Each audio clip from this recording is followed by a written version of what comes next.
5 seconds to go.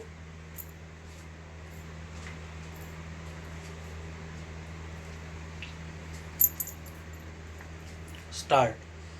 Mr. Chairman and members of Commission, on behalf of the Government of India, I welcome you to this country and to this place. India has long been associated with the United Nations because India has believed in the aims and purposes of the United Nations, and even though sometimes no tangible results have followed in the United Nations, we have believed that we must follow that course in the hope that tangible results will come sooner or later. We have taken part in your various commissions because we have felt that, quite apart from the political aspect of the United Nations, the economic aspect is at least as important, if not more important. Indeed, we cannot consider the one without the other.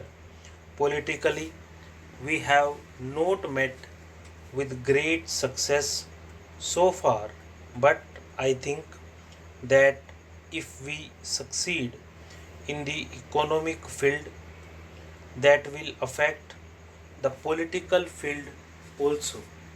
There has been talk in the past of one word in the political sense, but it is even more important to consider it in the economic sense.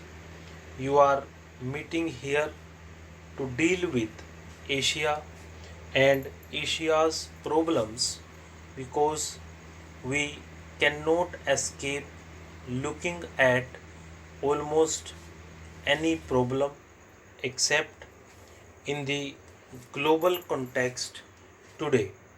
Asia is big enough, and the subjects you have to deal with are vast and of very great importance.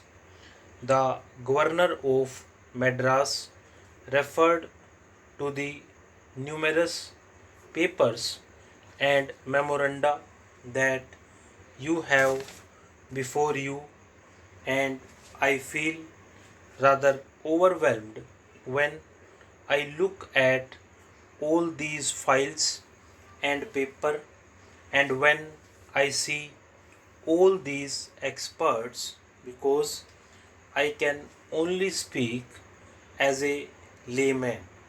But while experts are quite inevitable in the modern world, sometimes I have a feeling that they become very impersonal and look at problems as if they were mathematical and algebraic formulae.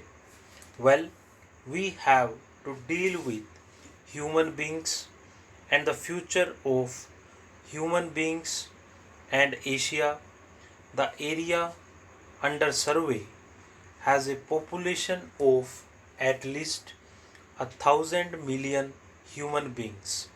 In India, including Pakistan, there are 40% of those 1,000 millions, that is 400 millions, and we have to deal with these vast numbers, practically half the world's population.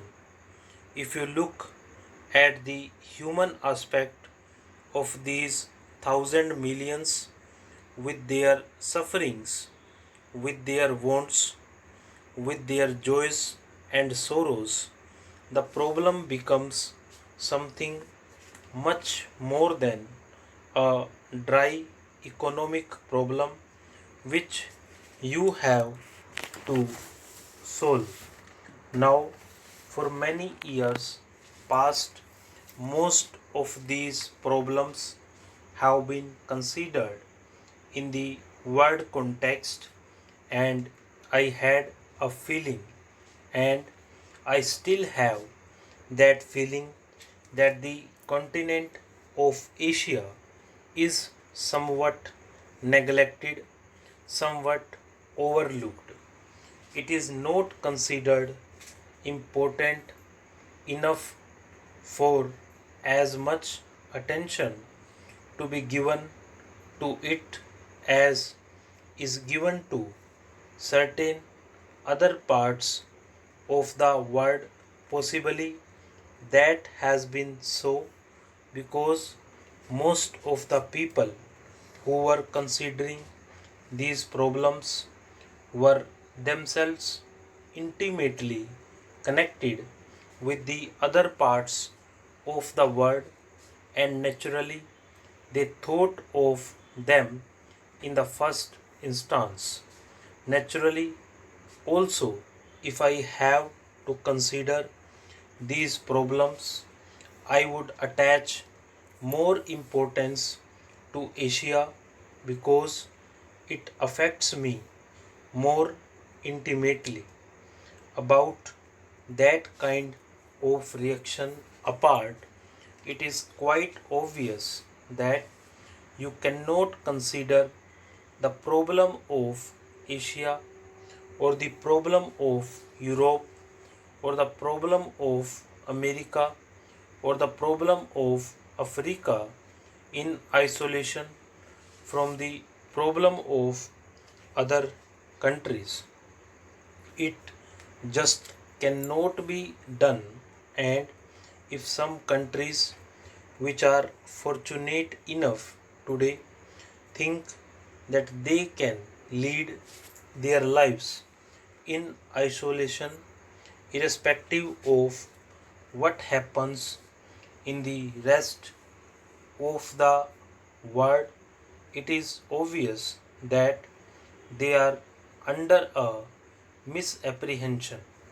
Today, if one part of the world goes down economically, it has a tendency to drag others with it, just as when unfortunately war breaks out, other people who did not want war are involved.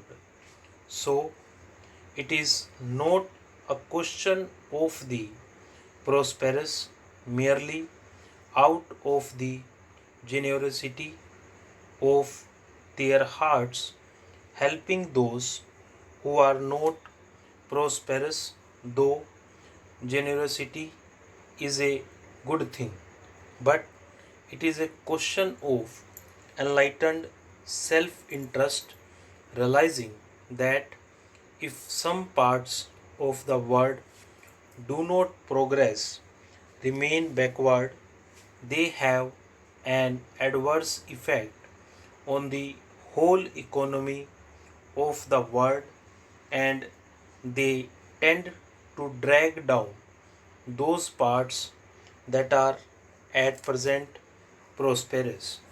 Therefore, it becomes inevitable to consider these problems in the global way and to pay even more attention to those parts which are relatively backward.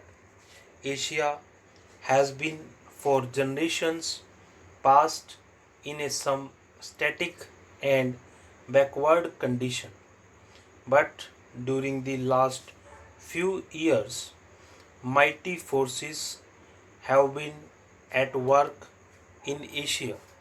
These forces inevitably thought in terms of political change to begin with, because without political change it was not possible to have any far reaching or enduring economic change.